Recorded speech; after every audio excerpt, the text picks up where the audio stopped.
Hey Jess, how are you doing today? So well. How are you doing? I'm doing well, thank you. Well, thank you so much for being a guest and saying yes to being on the show. And Yeah. before we start our discussion, please tell the listeners just a little bit about yourself. Yeah, things I think would be helpful to know about me is I've recently gotten really into gardening. I have a beautiful garden outside that I love taking care of every day. I'll go out and catch grasshoppers and then go feed them to my chickens. I have 5 chickens that I also have at my house. So I love being home and I love like curating my home, which is a nice contrast to like my addiction to work and like all things work related and my passion for my career, right? So I'm also super into music. I love live music. Go out with my family as often as possible to see like big bands, little bands, you name it. Love dancing, love anything that gets us outside and moving around. Oh, I love that. That was such a playful answer, when you're like in like elementary school and they're like, "What do you do for fun?" "I play with grasshoppers." And that is Yes. so cute. I love that so much. Yeah. I'm in That's this really season of fun. my life where I feel like there's a lot of like inner child stuff coming up for me, and it's been really Mhm. fun to engage my children in that way and do things that remind me of like when I was a child. So, yeah. I getting personal here, but like I never really have thought about kids and like being a mom or anything like that. But I would imagine if I wanted kids, it'd only be so that I can like show them Christmas and like take them out with Yes. Santa. Totally. It's so much fun sharing the things that you love and also helping create fantasy for them and help them engage in imagination. There is something really like cathartic and like therapeutic about it. That's so good, creating fantasy. Well, that kind of like ties into our topic of Yes. manifestation today. So, in every episode of this season of Pages Lessons, I want to highlight a different category. But here we are talking about in this series all things manifestation. So, as a holistic life coach, I help my clients build a dream life that aligns with their values. And in my work with my clients, whenever I talk about goal setting and manifesting.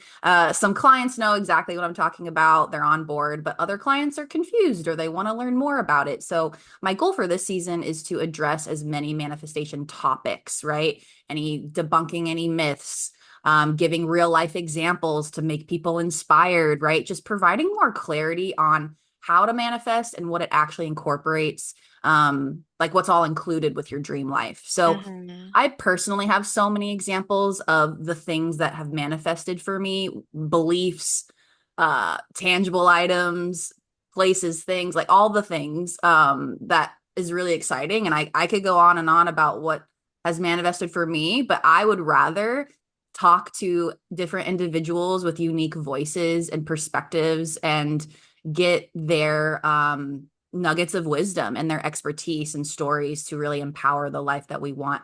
So, of course, I wanted to ask you and bring you on the show just with our relationship too of Hmm. our background in career coaching and being colleagues in that way and then just developing into this friendship and you knowing so much about astrology and just being such a strong advocate in that I can't not think of like astrology and manifestation. So I'm so glad to have you. So the first Yay. question I wanted to address, because I ask every single guest, this is the very first one, but how do you define manifestation?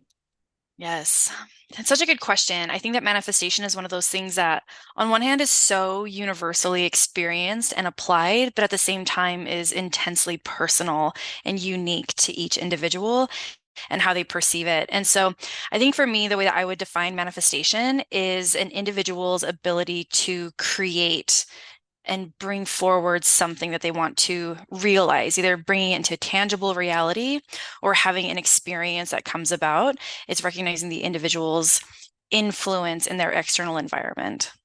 Mm. I like that you said experience because when we manifest, it doesn't have to be a tangible. Like I said, I've manifested beliefs. Yes. So that's interesting of like I like manifesting experiences because that could be either like hard, touchable or not. Hmm. I like that. Yeah. Those ones I think are difficult because when we think about manifestation, so many people immediately go to like, I want a thing. I want to see a thing. I want a specific car. I want a home. I want a puppy. I want, whatever that is. It's like it's something that will come to me and I'll be able to touch it and feel it and to interact with it.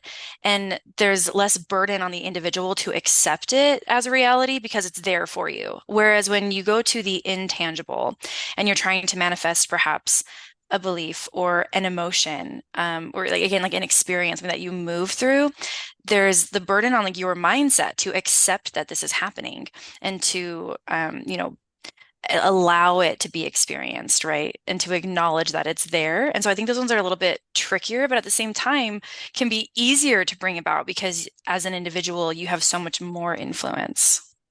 Yeah, I was chatting with a friend who she was sharing with me like her past patterns of like not believing in herself. And she Mhm. had a breakthrough recently and she was just so proud of herself. And I gave her kudos as well. But just to like, that's like the person she's always wanted to be. Like she Yes. finally, quote, got there. But we can manifest like an image. And I Yeah. think that's really a trippy concept to think about. But you're Hmm. right. Sometimes it does get tricky because that's a lot of internal subconscious work, affirmations, doing the act. Like there's a lot on you to do Yeah. that.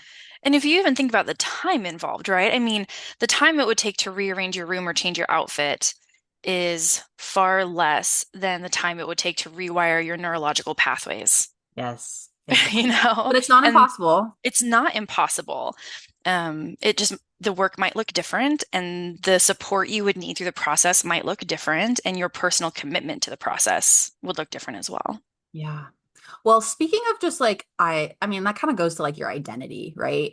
Mhm. But it's bringing me like I'm just so excited to talk to you about astrology in general and how Yeah. this ties because as fellow Capricorns on our strong personality of work ethic, loyalty, also commitment to privacy too. We're very private people. Those are all, there's a lot of Mhm. qualities and traits with every sign.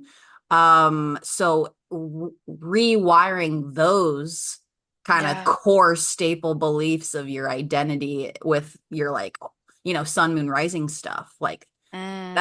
that's hard. So let's maybe just Hmm. get into in general of how do you integrate astrology into a manifestation practice? Mm. Good question.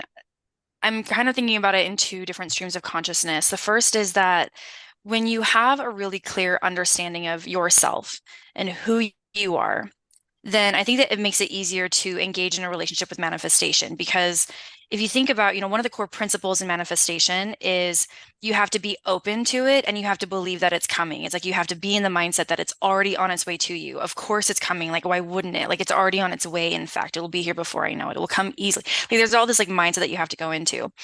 So if you're trying to bring about something in your life that is not actually aligned with your perception of yourself, your core identity, and what you believe is meaningful to you or is valuable to you, it's going to be harder for it to come to you. And this happens so often because we have other people in our life or other messages in our life telling us what we need. This happens through algorithms. This happens through sales campaigns. This happens through parents projecting themselves onto you and giving you scripts and storylines that you play out, right? And so now you're starting to try to bring things in because there's maybe an assumption that you should have it or a belief that you should have it, but not a true resonance with its place in your life. And this is going to create a disconnect, right? So sometimes I think that by engaging with astrology, it gives you a better understanding of yourself, a clarified viewpoint of how to engage with your self-concept, and now a framework to evaluate, do I really want this in my life? Does this really line up with how I see myself in the world? Or is this perhaps something that is coming to me from an external source and I need to discern whether or not this really is aligned with me, right? And when you engage in that which is aligned, it's going to come faster, it's going to come easier, and you'll be able to more realistically live in that mindset that it's already on its way. This fits so well with how I view myself. The Yeah. other piece of it would be like planetary magic, right? When you're trying to engage in manifestation as a self-identified corporate witch, I engage in ritual work and spell casting and crafting and things of that nature. And so for me, I love to engage astrology in how I'm designing my spell work or how I'm building my ritual so that it is maybe more aligned not only with my own natal chart, but also with what's happening cosmically currently. And trying to accelerate the manifestation or to strengthen the manifestation, or just also be aware of like, hey, if you do anything during a Mercury retrograde, it might take some time. It might not come the way that you thought it would. And so it also helps maybe set expectations of how it will come to you. Ah, I'm so excited. I just love this so much. It makes Me me too. so happy. And you're just so like cool to talk about it with. Like you're Thanks. so like, I mean, hello, you're Capricorn, but like you're just so down to earth about it. Mm, Like I think what I can only imagine with people when you talk about astrology, when I talk to people about it, I make it fun, I make it playful. I don't make it facts. I don't make it the truth, like the hmm law. I'm hmm like, this is fun and this is the patterns I've noticed with these XYZ individuals. And when I get the side eye, when I get just really negative people thinking about it, I'm like, I don't hmm want your energy. Get out of here. hmm So anyway, I like Yeah. that the way you speak about it is just so like matter of fact and like, hey, this is just a thing that exists. And and like other people that maybe talk about astrology that like, you see on TikTok, it's a little airy. It's a little like, Yeah. and I'm like, you're not, I don't think doing any favors for the astrology community here. You know what I mean? So I don't know. You're doing a great Yeah. job. As Capricorns, thank you. We always have to bring it back down to earth, right? Like we always have to bring it back down to earth and think about would this be grounded? What does this look like realistically? Like pragmatically speaking, how does this operate? So yeah, Yeah. I Yeah. do my best to interact with it in that way. I love it. Well, the first piece that you were talking about with the integration of like it's a framework, right? And it could be a helpful tool to learn about the concept of yourself. I really liked that. And to discern if this is true for me.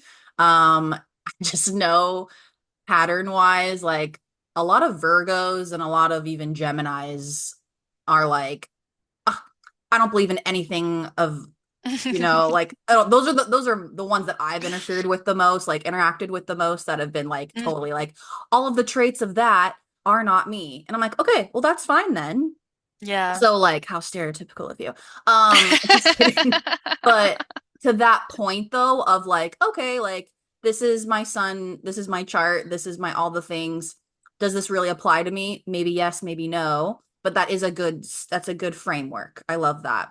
And then Yeah, that's yeah. It's and all then about that vocabulary. yeah, and then that second piece of integrating the universal, the magic part, that's really fascinating to me. And I know with like, I remember in like just learning of like Mercury retrograde in general, correct me if I'm hmm wrong, but that's usually a very bad technology time, like things like your computer shuts off, you accidentally send the email to the wrong person, like Yeah, your phone stops working, those things. So I do yeah, remember just like with past coaches and people, learning about this, but like things like that of just having the knowledge that it's Mercury in retrograde is maybe I shouldn't launch a really big technology thing right now at this time. It can wait a week. It could wait yeah, whatever. So I think that part of just having knowledge and like moon cycles and things like that. So exactly. I think just having I mean, some people go really hard and ham and like, I will not do this, at Yep. this time of the planet, whatever. Fine. Okay. That can work for you. But I think maybe for other people who are a little like, I don't even know how I would know that. Just being more mindful and curious about it. Yeah. And like you said, like observing it, it's funny because with the Mercury retrograde example, I actually launched a product at the beginning of a Mercury retrograde cycle. True to my Aries moon fashion, it was not very well thought out. I was like, what would be really fun? If I just decided to launch a very specific reading that relied solely on technology, it was not a live reading, it was just like a pre-recorded, and I launched it right at the beginning of a Mercury retrograde cycle. But I have Mercury retrograde in my natal chart. And that specific retrograde for me was not the worst one to try out. So I experimented with it. And it was actually very successful, right? Like it was really popular. But as I look at my professional career and like my day job, I tend to have projects assigned to me and key deliverables during retrograde cycles. So I'm someone that can like manifest a little bit easier, right? I have a client that's been reaching out currently and was like, I just launched. I didn't realize it was the beginning of a retrograde cycle because as you and I are recording this page, we're in the shadow period. And it was like, it's fine. But maybe not till September will you actually start seeing things coming in. So it is, like, it can be used to like help set expectations. You can be Mm. super prescriptive with it and say, don't do it. Avoid it like the plague. Never move on. Like just avoid that entirely. But this is where it also gets to be like really personal of like, well, how would it interact with your chart? How would it impact you? And again, just set expectations. It may not come the way that you think it will. It might take longer in this cycle. You could be pleasantly surprised with it depending on, what's happening. So yeah, I think there's a lot of ways to engage with it. You'll never hear from me like this is exactly what will happen and do this or perish. Because it's always just, it depends. It depends. And I don't think that it can be understated that an individual's choice to engage with it and to drive it forward and to really like commit themselves to it will always triumph over, you know, some perceived misconfiguration with the planets. I'm just laughing. Do this or perish. Like that's such a I know. like an old witch, like, you better do this, like some Hollywood bullshit. Like, Yeah, I think sometimes people like think about it that way though. I know especially like when folks have reached out to me about manifestation, they were like, I don't have a citrus fruit. And it's like, that's fine. It will probably still be fine. Like don't get so attached to I didn't do it the right way. I didn't do it under the new moon. I didn't do it at the exact, I forgot the green candle. Like whatever that is, it's like, look, like mm, there's a lot that goes into this and there's more than one way to approach it. It's the mindset, right? If you're shaming yourself, I'm not doing this the right way. This is not working for me. I did it at the wrong time. This is the worst planetary alignment. That belief is going to impact your ability to manifest way more than the lunar cycle. The lunar cycle mm. can be supportive, right? But like your mindset about it is what could be harmful in the process. Okay. So how can you then really collaborate with the universe and make it like work in your favor? Mm. Timing is everything, right? But again, I think before I even get into that, I would say like figure out your personal relationship to it first. I have clients that like to work with specific deities. They have a relationship with their deities. And so the way that we prioritize their astrological or planetary magic in manifestation is actually honoring the planet most closely aligned with the deity, independent of their personal natal chart, because that's within, their personal relationship to the process. I think other times it's about thinking, generally speaking, what is good for everyone around this time. New moons, you plant seeds and set intentions. Full moons, you see the outcome of that and you see like the big deliverable, right? When you see an auspicious alignment in the sky. Jupiter is doing something really positive right now. Venus is being really supportive right now. The sun is being really supported right now from, a planetary alignment perspective. No matter who you are, that's going to be a good time to try to bring something about. But then there's getting into, if you really know your natal chart, you're going to work with the ruling planet of whatever topic you're trying to, or whatever environment you're trying to manifest within. Or if there's a specific outcome that you're desiring and you know that a planet would be most supportive of doing that, then you're going to honor that planet. Maybe it's Mars, maybe it's Saturn, maybe it's Neptune, shit, maybe it's Pluto, like who knows? So there's a few ways to think about it, but I think the first thing that you have to do is figure out like what's your personal relationship to it. And do you want to bring in your own natal chart because you have that competency and self-understanding? Do you want to stay high level because it's general and it's easily accessible and it's what most astrologers are talking about, so you can get the information from wherever? Or do you want to make it so aligned with your personal belief system and practice that you operate within that framework? So I think it depends. It kind of depends what rabbit hole you want to go down. Yeah. And I think again, it's all about it's all if it's really all in your mind, right? Like this is what it is. It's all in your mind. So you have to think about, what do I already believe to be true about myself, about my environment, about astrology, about manifesting? Like, what do I already believe to be true? Operate within that framework. It's similar to when your mom says, you really need to do this. Hmm.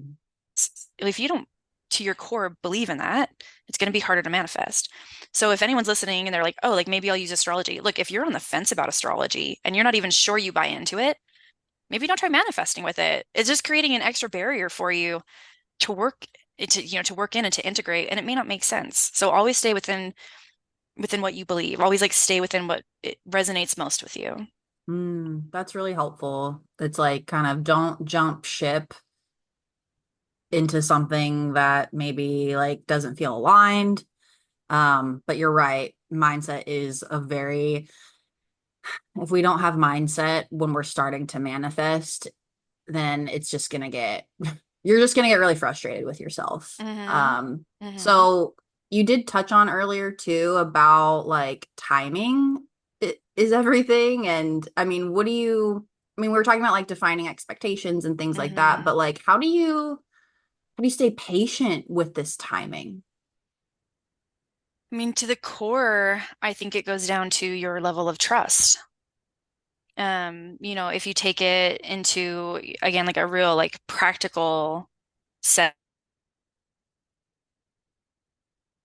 if you're sitting at home and you're waiting for someone important to arrive at your house, if you do not trust that they will arrive safely, if you do not trust that they're actually on their way, you're going to feel impatient. You're going to feel anxious in your body. You're going to be feeling this need to like reach out and to check in. You're going to start feeling resentful of the way that you're feeling, which might project onto the person arriving, right?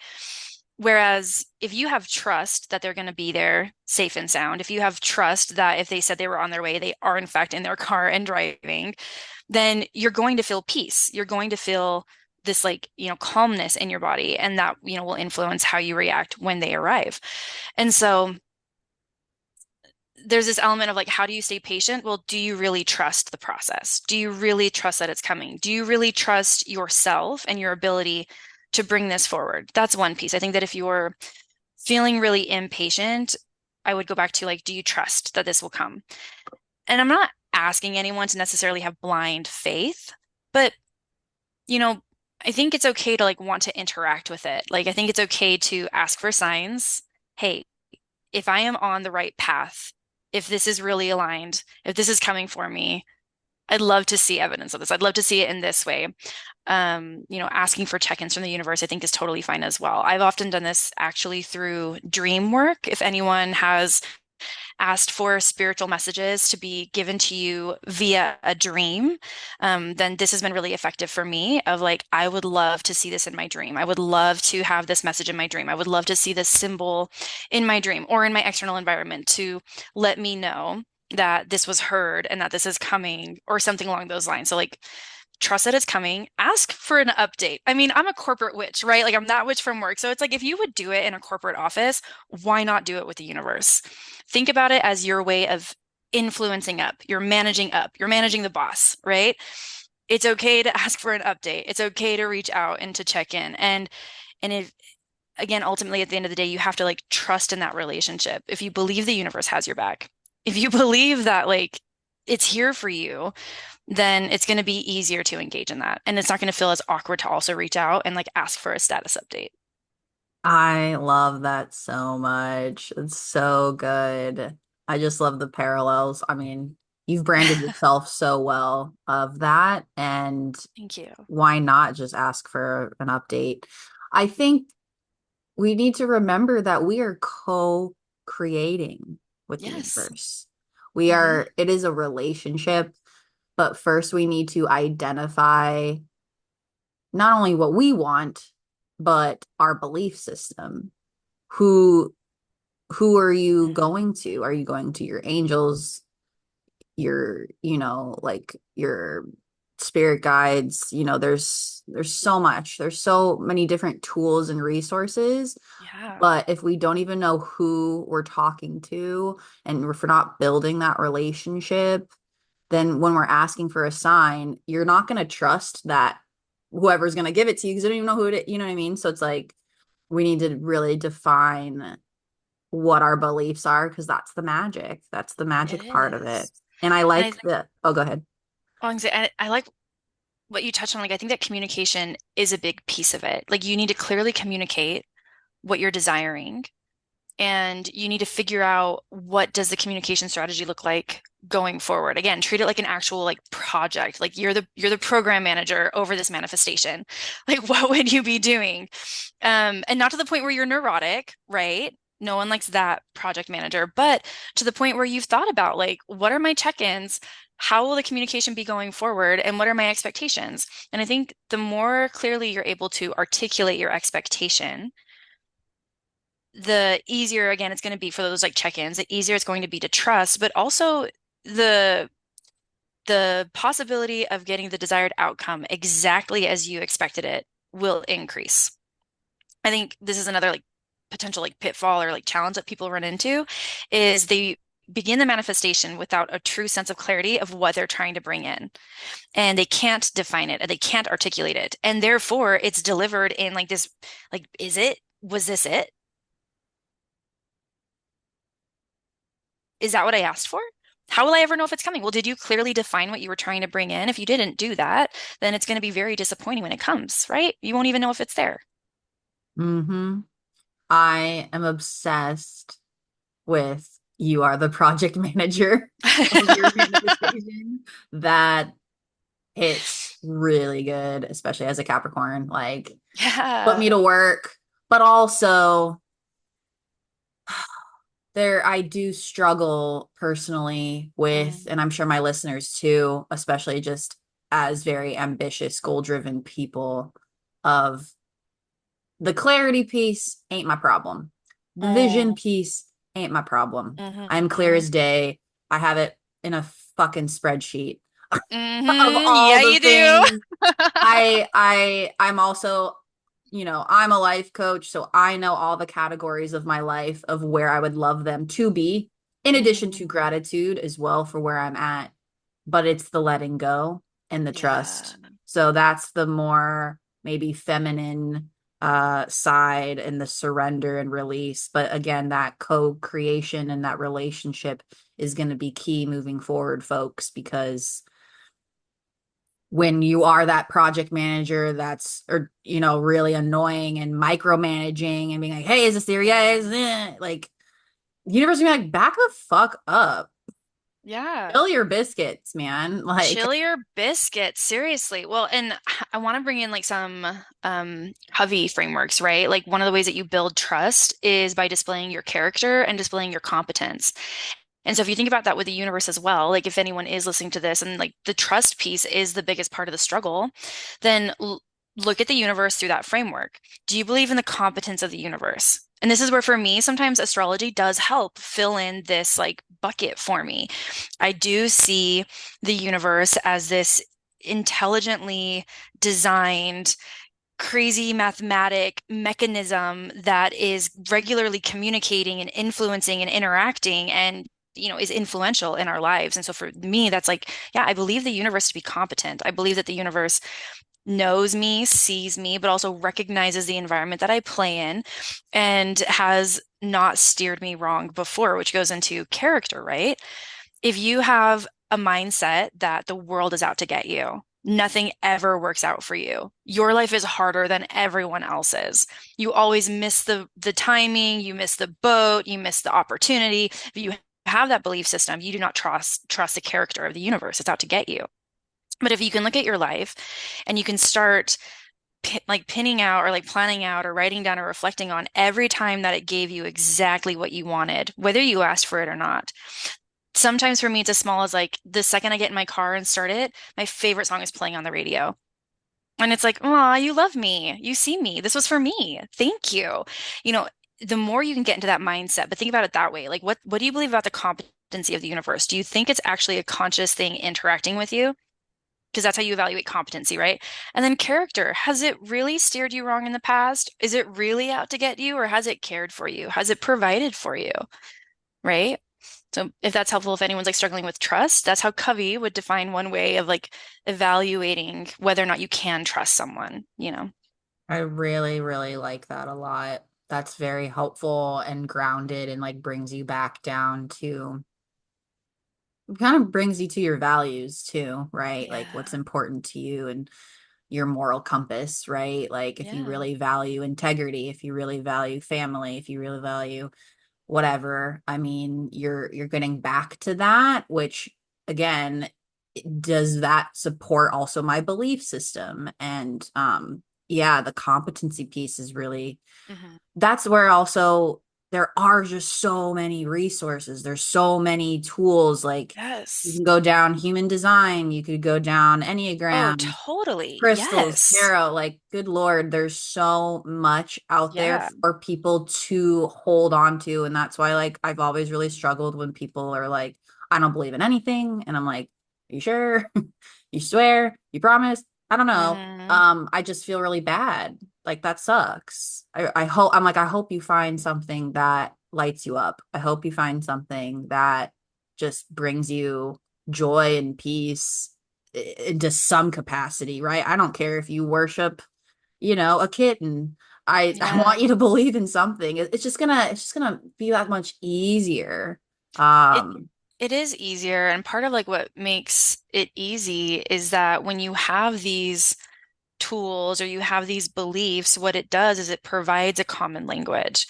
Again, like think about like how do you communicate with other people? How do you communicate with the universe? How do you communicate with anything? Like you have to have an underlying foundational way to connect and an agreed definition of terms and things like that. So when you don't have that, it becomes really difficult to define who you mhm. are and what you're desiring and like and what it means to you, right?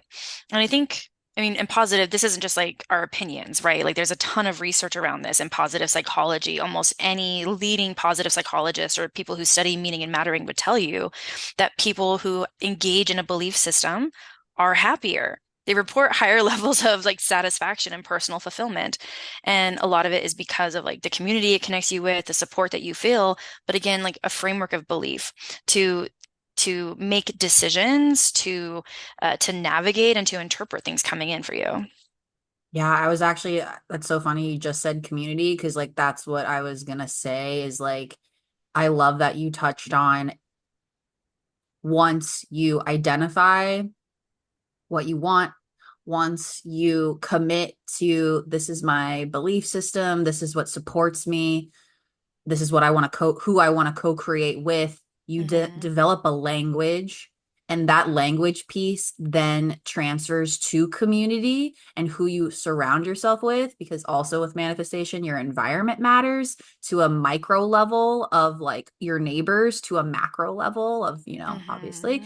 So like I think there is an episode that I already recorded with Elizabeth, and we go on and on about community and manifestation and how important Mm, that is. cool. Yeah. I'm So excited for that. I love that you touched on it because just a story while you were talking that like popped in my head was when I was traveling abroad. And sure, as a solo traveler, there are a lot of times I was alone. And I've been in my human design experiment now for a little over, it's coming up on 2 years. Mm, And but over there, I didn't have anyone to talk human design with. hmm. And then I just felt really like I like lost myself in that way. Like I'm very passionate about it.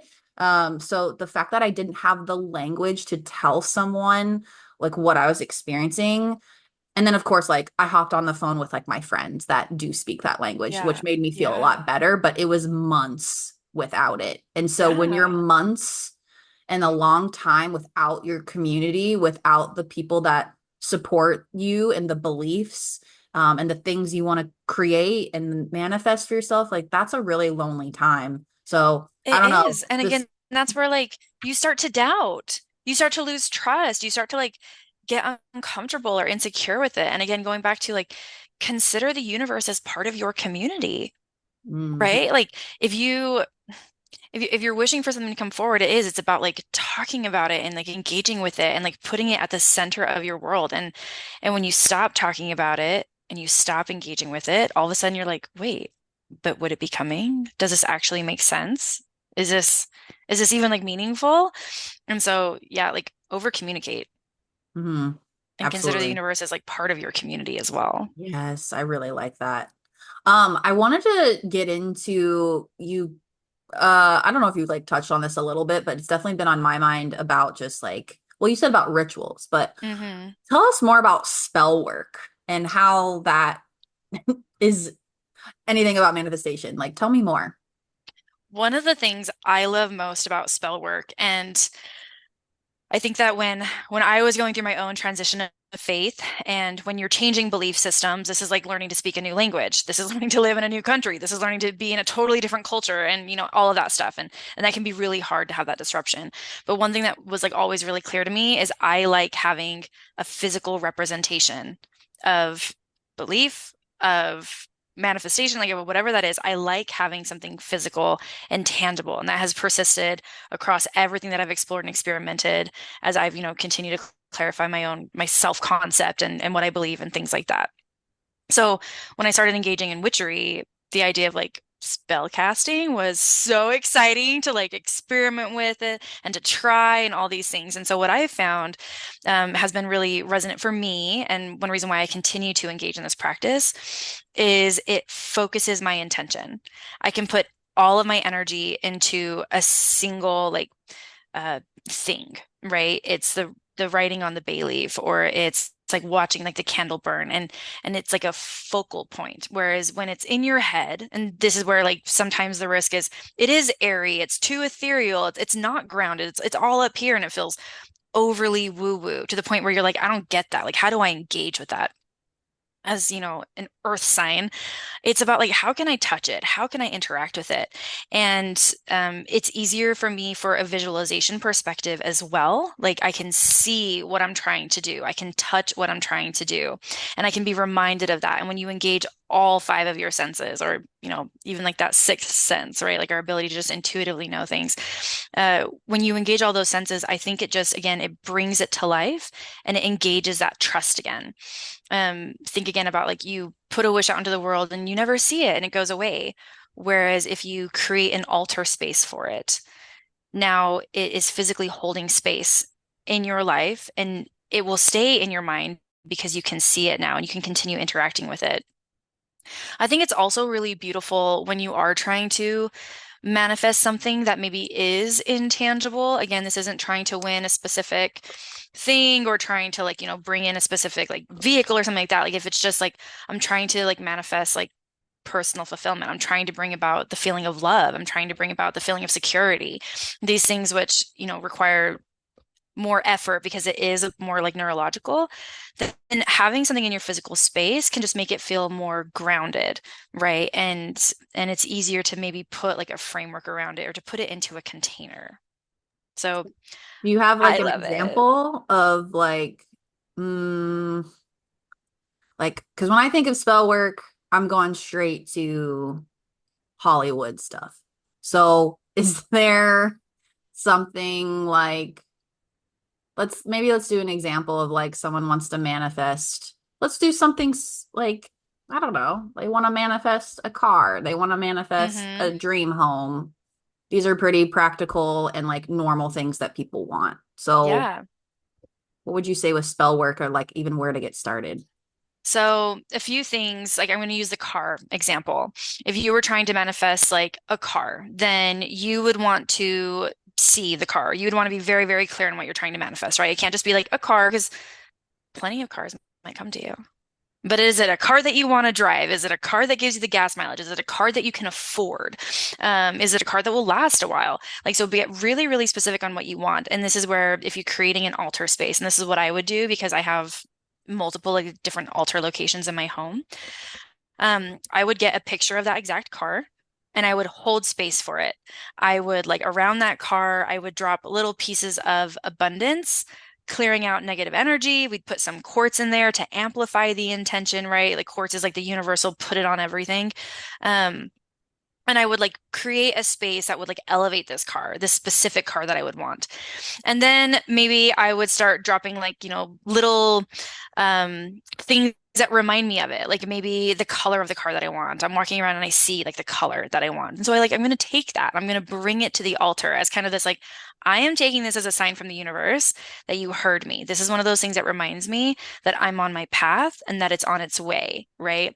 So maybe it's the color of it, maybe it's like you're off-roading and maybe the car you want is like an off-road vehicle and you see this like really cool like little rock and you're like, I'm gonna take my car here, and you bring like the rock back with you, right? These things to like make it tangible and to like be recommitted to it. If you want to make it happen faster, you would bring in like a cinnamon as an herb, right? Because cinnamon is an accelerator, it's an activator. So you would bring in an herb to help like make it go faster, right? So there's different things that you can do if you wanted to bring in like planetary magic.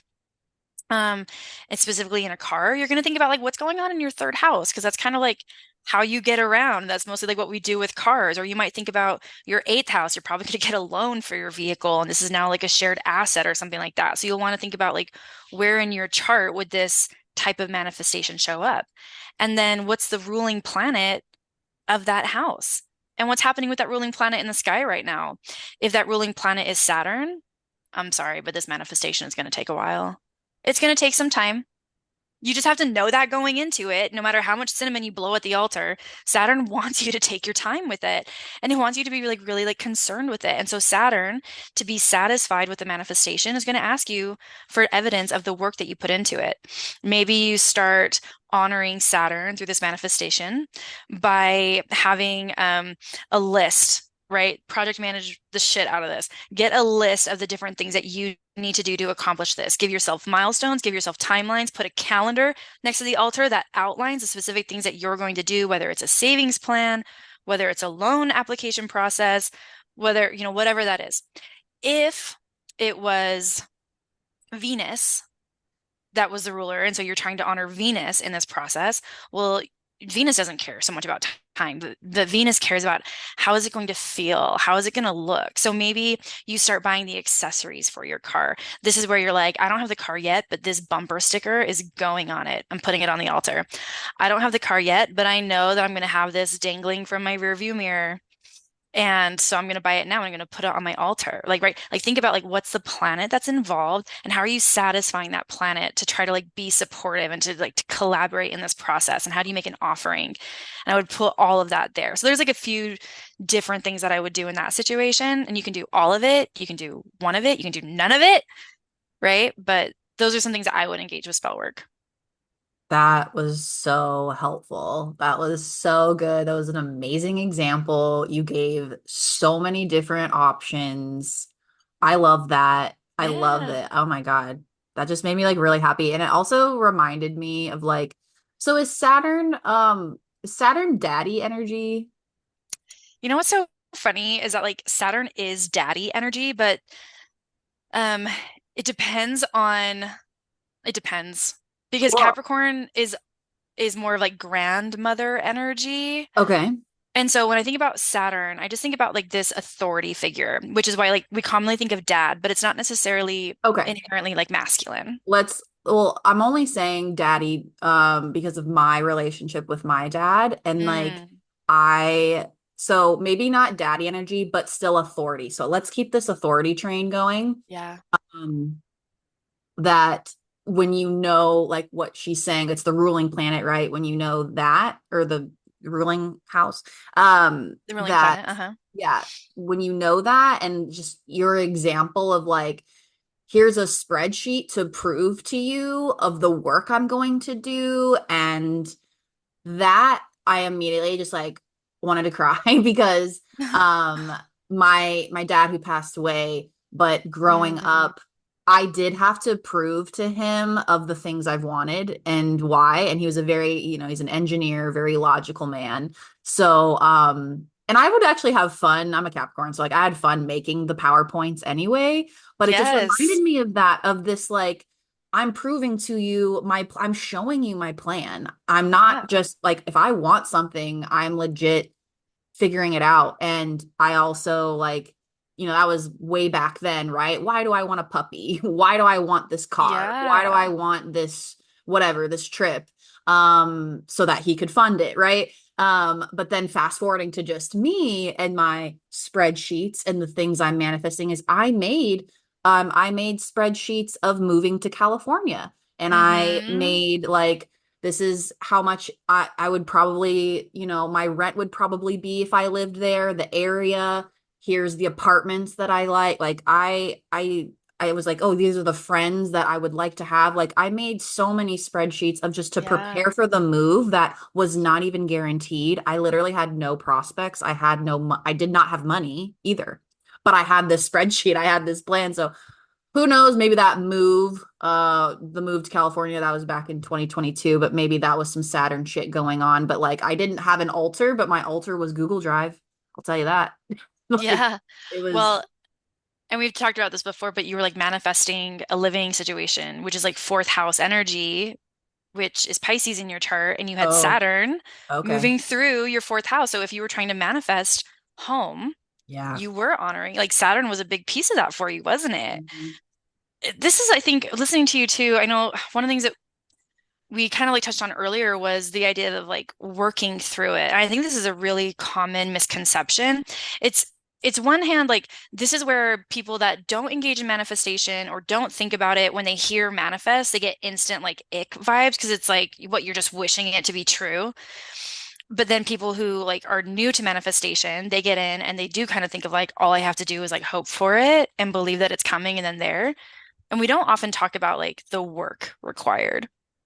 And there is some level of effort, right? Like you can't just like say it one time and then expect it to happen. Although for some people it does happen that way, right? Like, and that's a whole other thing. But there is this like need for you to engage with it. You have to be part of the process, right? Whether it's because Saturn is expecting a lot of you in the process or just because it's a big thing that you're trying to bring about.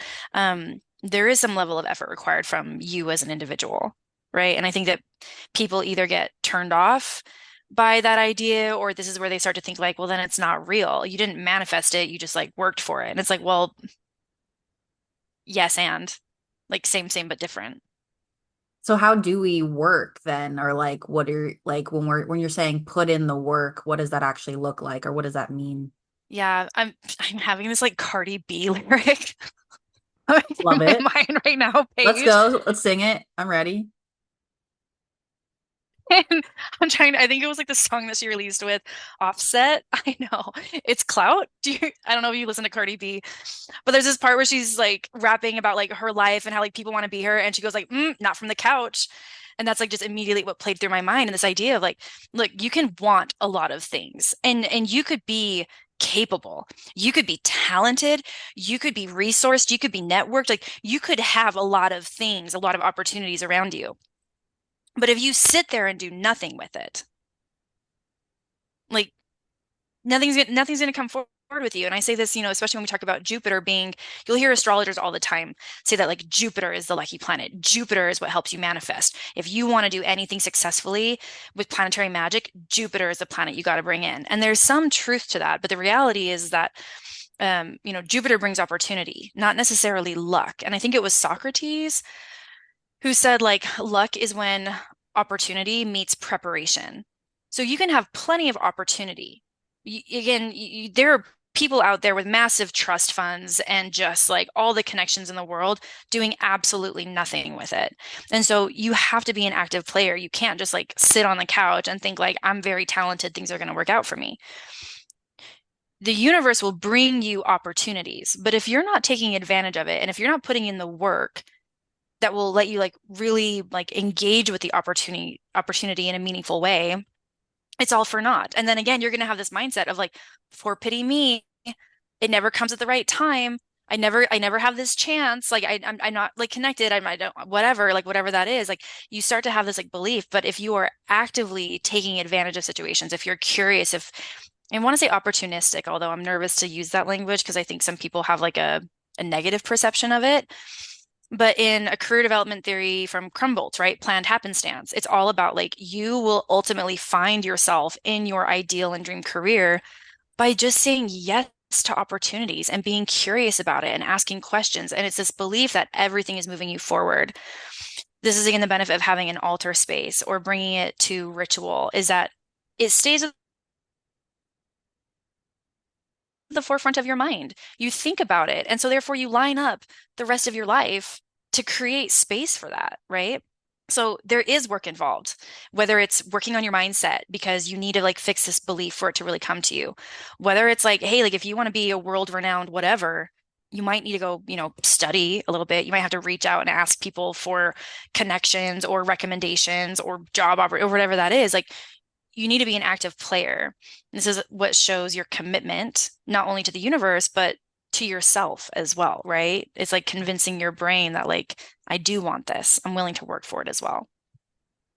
It sounds like you have to take the risk in yourself. You have to put a down deposit on yourself. Yeah. Like the people who pay for coaching, right? They pay thousands of dollars Hmm. and they put this down deposit. They don't know what's going to happen necessarily. They're expecting this change, but they still don't know, but they do believe in themselves. And, in my coaching process, like the signature programs that um, the services I provide and the clients I've worked with, you know, everyone that I ask is, are you willing to change and commit? Yeah. Are you open-minded to change and commit? Do Hmm. you have the resources to commit? AKA, do you have the funds? Do you have the time? Hmm. And do you have the energy to commit? Because client and we are collaborating in this process for your transformation. Now, yes, we're going to bring in your spirits. We're going to bring your spirit guides, your family, your friends. Like that's why I chose life coaching because I love incorporating all of it. I didn't want to just do one category. Hmm. But yeah, I want to bring it back to this committing to yourself to the manifestation, so that, like you said, we need to be an active player, whether that is just your mindset or we're actually taking micro actions here. Things you said that was so important, and I want to emphasize is that when people engage in a relationship with a coach or they begin like a manifestation or anything like that, you're asking for a change. Your life will be changed as an outcome of the manifestation becoming real, right? And if you think about just like people's relationship to change generally, we experience trauma to varying degrees as a result of change, right? Like the big T's is the change was like really big and we're having a really hard time adapting. A little T is that there was a change, but like I'm able to get through it and I can like kind of figure out my life now. If you are to your core resistant to change, then it doesn't matter if you signed up with a coach. It doesn't matter if you are investing in these resources. It doesn't matter if you have all of the ritual, all of the spell work, you timed it perfectly with the planets, like whatever. If you are internally resistant to that change coming forward, it's going to be really hard to bring it about, right? So there Mm. has to be this inherent openness, which is again why like manifestation, anything, it's always like you got to really get into the mindset and be open and ready for the outcome of this, which is again like get really clear with what it is because as clear as you can be when you're setting the intention, it's going to be easier to then anticipate what will happen afterwards. And that's again when you think about like the key to manifestation being like live your life as if it's already there. That doesn't mean go like spend all of your money as if you already have like the 100 grand or whatever it is, but like you have to like be in that mindset of like the change has already occurred. And I'm no longer traumatized by the change, but I'm comfortable in it and I've moved through it, right? There's so much openness to what's possible. And when you just said, like, are you ready? Like, that's absolutely huge. Like, are you ready? I mean, and I always say, ask and you shall receive. Be Hmm. careful what you wish for. because you will get it. It'll Mm-hmm. come in some kind of way, which also just like going back to like affirmations, like which I practice daily. We don't want to say, I don't want to feel like shit because the universe is just going to hear shit and you're just going to keep projecting shit, shit, shit. So let's change that up. I want like I am or I feel abundant, et cetera, et cetera. So definitely we want to, energy flows where focus goes or whatever that Yeah, saying is. yeah. I hadn't thought about this until you just said that, but like again, like be careful what you wish for, be careful what you manifest. When I was pregnant with my second child, I was planning on having like a regular vaginal delivery, which was different because I had a C-section with my first. And doctors see this as like a high risk situation, and not everyone will approve it. Not all doctors will deliver. They call it a VBAC. But I was committed to this process and I really like wanted this experience for myself. And so one of my affirmations that I carried with me through my entire pregnancy was I'm open to this being even easier than I imagine it to be. And that's what I held on to throughout the entire thing. So I get to the point where I'm in the room and I'm ready to push.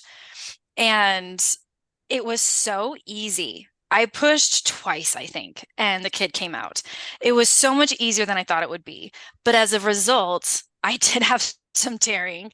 Like, it was really hard to actually like recover from that.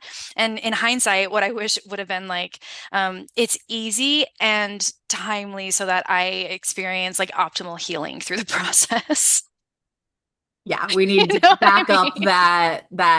that wish, right? We need to be Exactly. super clear and like totally supported of the after effect. Like that kind of reminds me of when we're manifesting a man. I want a man Yeah. who's tall, blah blah blah blah blah. Hey, don't forget to throw in there sane, healthy. Available. Yeah, like yes, these things that we like, oh, that's common sense. Write it anyway. Write it down anyway. That's what I mean. Like, you cannot over communicate. Be as specific as possible. Assume that they know nothing. Like, be as detailed as possible. And this is, again, like the risk is that if you're not, you don't know how it will come to you. You don't know how the change will like then impact you. And then when you're failing to see it, you start to question it. You start to be concerned with it when the reality is like maybe you just didn't order it correctly. Hmm. I do have a few more questions before we wrap up. I literally Yeah, can talk to you for 5 hours, I girl. know. I feel the same. I really do. Like, there's so much stuff. But I want to hear, and I know the audience wants to hear just some either one or a couple little manifestation stories, like what have, to get people inspired of like, oh, that was badass. Like, so share with the class some cool Yeah. things you've manifested. Oh man. I do feel like I've been really fortunate in my experience, like manifesting and bringing things in. I have like a few cool stories, not as maybe like scary as like tearing during childbirth, but one is, my partner, like my husband, the person that I'm connected to and like I'm raising children with currently. When I was 12 in like a church activity, we started having to list out our ideal husband. And a lot of the girls at the time, I know, What? but religion. Oh I my don't know. God. It's what we What? were up to. The girls at the time, I could have been like really tempted into doing like based on the expectations of my religion, this is my ideal person. I didn't do that. I decided to go rogue, as it were. And I So decided to Aries, man. I know. I was like, I'm doing my own thing. But I wanted to write down someone that I actually wanted to be partnered with. And so some of the things that, I might have felt required to write down because of the environment that I was in and the religion that I was a part of would be, he had to serve a mission. That was like a big value in the religion that I grew up in. But I didn't actually give a fuck about that. So I wrote down, I just want them to not hate this religion because I have a family that engages in it and I need them to be respectful to my family. My church leaders were very upset with me. And my parents were concerned, right? But I knew that that was like to my core what actually mattered to me. I didn't feel like I needed the same belief system as my partner, but I needed a partner who was respectful to my family's belief system. And so I had like this entire list. I had all these things down to the point where I wrote down like has skater boy vibes and a few tattoos, which again, so inappropriate for the setting that I was in, was so not what I was supposed to be writing down. But I took it as in like, no, I really want to marry this person. And I thought tattoos were really hot, and 12-year-old me really wanted them. So you fast forward to, I did that when I was 12. And then when I was 21, I met my now husband, and it was like the second I saw him, like the list came back into my mind. I had totally forgotten about it, threw the book away, but I saw him and I was like, the list. He's my list. This guy is like what I was manifesting when I was 12 years old. It was like that practical magic moment when Sandra Bullock is like, one green eye, one blue. It was like that for me. And, we've had like a long journey together. We've now been married for 10 years this year. And, we dated before that. And there's been like ups and downs and highs and lows. But ultimately, like, because I was so clear in who I was and what I wanted, after some time and a lot of like questioning on whether or not my person was coming, he showed up and it was exactly as I had desired it. I love Um, that story. it's really fun, right? There's like also like, more shallow ones, right? Like when I was super into Instagram yoga, as so many of us were, I was really into all of the swag, but I was a very broke college student. I was in my master's program at the time. I had moved out of state. I had like no money. I had no money. I was like, we were just barely feeding ourselves. But I wanted all the cool yoga stuff. I wanted the yoga pause. I wanted the beach towel. I wanted like the Fabletics swag. Like, I wanted all of this stuff. And so I started doing like the giveaways. This is where like I had to work for it, right? I had to actually go like work for this. I had to compete in the giveaways. I had to engage in the challenges. I had to like go make my husband take cool pictures of me doing yoga poses in the mountains in Colorado and stuff like that. And at first I wasn't seeing like a lot of results, and I started getting like frustrated. I started getting impatient. I started like projecting that like maybe I'm a problem, I'm not good enough. And then I relaxed. It was like, you know what? If it's for me, it's coming to me. And I'm not the only person who might be in like need right now. And I trust that like I will get what is for me, right? And I still like joined the challenges. I still did these things, but I was more thoughtful around like instead of trying to win everything of like I'll just play in whatever game because I would just like anything to come to me. I was like, no, I would like this thing because I don't want to spend money on it, and I feel like I deserve it, and it would like match my lifestyle. And I started thinking about how once I had it, this is what would be different for me. This is what would open up to me. And all of a sudden, like stuff did start coming to me, right? I won the yoga pause, which were so fun. And I was able to do like, more exciting adventures with my yoga pictures and stuff like that. I won a few different like yoga mats, a few different like things from like Fabletics, and like I think I got like a Lululemon set somewhere. And so more than like I expected. It was just this like, you know what is for me will come to me, and I don't need everything. I want things that like will be more meaningful and will like improve my practice or improve my confidence or something along those lines, right? Um, Most recently, and I shared this with the subscription tier on my podcast, but most recently I manifested a very specific dollar amount. Um, and with this one, I was formally transformed into a witch at this point in time. So this probably looked more like what you would see in Hollywood or on TV. And that is, I engaged in formal ritual. And on my podcast with my subscription tier, I tell you the specific pieces and like items that I use in the ritual and why I use them and how like they interact with the magic and things like that. And the specific planetary alignments I was timing this for. But within 6 months, the exact dollar amount that I was trying to manifest came to me. Like to like the exact dollar amount was like wild, and like halfway through I did like an accelerator spell to like add more energy behind it, and that's where like by the end of 6 months it was all there. So there's just like a few different things that like I've been able to like bring about when I was manifesting and didn't even know what manifesting was. I was just being a rebellious preteen at church to you know being stuck in a scarcity mindset and being really worried that I couldn't get these things, and then like having to like release that and like work on my mentality versus being really confident in my ability to manifest, being very clear in the framework that I engage in, and being very specific with the universe that I was looking for. And all of them worked. All of them came, right? But they looked very different. I love that you shared all three in different states of time, different mentalities, different relationships with the universe, Hmm. different, you were different. Your desires, they were all also, those are all separate things too. So I Hmm. really love that examples because at any point in our lives, we can manifest things that we didn't even want to manifest. Right? They're going to pop Yes. up, but just Yeah. being so intentional with the energy that we're putting out there. And um, I don't know, I'm sure if there was some kind of like universal poll of what is everyone's like really like what's the highest percentage of their concerns about manifestation, whether it's they feel stuck or they feel impatient or lack of trust or they don't know how to let go. Like I would love to Hmm. know, and I would love to hear that from my listeners too, of just like tell me your experience of what are the hardest things.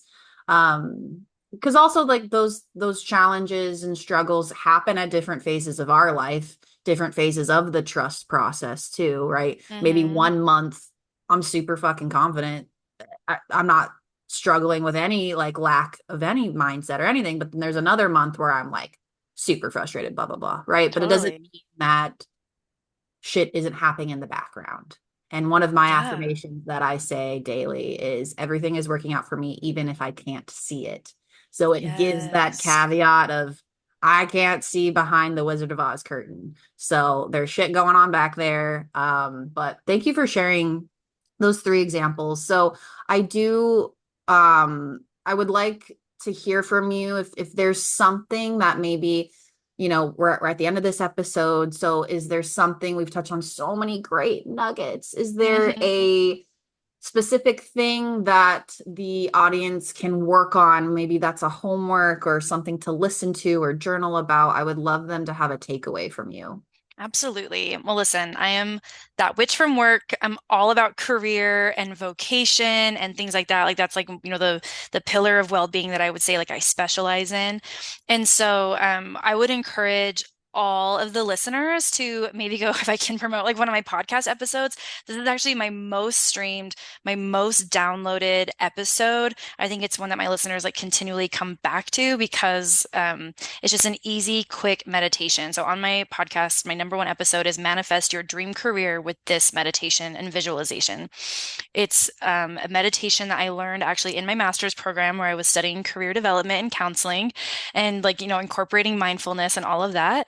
And it was super helpful for me as I was making career transitions and trying to bring about new work opportunities. I personally go back and listen to it often. So you can check out my podcast page. I'll trust that you'll like drop the link in the show Of notes and course, stuff like yeah, of that. Yeah. course. Go listen to that and start thinking about, again, how do you start changing the mindset? I would guess, I'd be curious to see the poll as well of like what people are most challenged with, but I feel pretty confident in guessing that it's probably the mentality. It's probably like the mindset of trusting that will really come. And so meditations are one way to start rewiring your neurological pathways to be more open, and providing the visualization will start giving you ideas to artifacts you can bring in as tangible representations of what you're trying to bring about. Beautiful. Thank you so much. Yeah, of course. And all of that will be in the show notes. And also in the show notes, I'm gonna link our episode because I was Yes! on your podcast and it was so much fun. It was to the prep before I moved abroad and it was all about badassery and I had so much fun on that show. It was It was one of my favorites to record. You dropped so many like really important pieces of wisdom. There was one that you said that I still think should be printed on t-shirts and people should wear, and that is like, I am worthy of exploring my values. And I still just get like, I said that ooh, yes, you did. It has, yes, you stream of did. consciousness. I don't know. Oh, it was so powerful. It was so powerful. So definitely like, yeah, link that episode. That was so much fun to record with you. Amazing. Well, what is a great way for someone to contact you if they wanted to connect? And I'll also put whatever you're going to say in the show notes too. Yeah, I'm most active on my Instagram, that witch from work. You can just jump into my DMs and connect with me and talk with me there. If you feel a little bit more formal or a little shy on social media, then you can join my newsletter. You can sign up at my website, thatwitchfromwork.com, and then you'll start getting emails from me, and you're always welcome to reply and reach out to me that way. Beautiful. Well, thank you so much, Jess. I had so much fun. I learned a lot today. There's also going to be timestamps as well. So, all the questions that we've been hitting on, it's kind of going to be like direct, like, rip, here you go. You can go skip and head on to this because there's just so many good topics that we touched on today. Oh, this was fun. This was a fun conversation. Yay, thank you so much. Well, Yeah. thank you for your words of wisdom. And for all my listeners out there, if this episode truly resonated with you, make sure to share it on your socials, tag Jess and I so we can say hello. And remember, every single day provides a lesson. Go out there, dream big, and I'll catch you next week. Take care.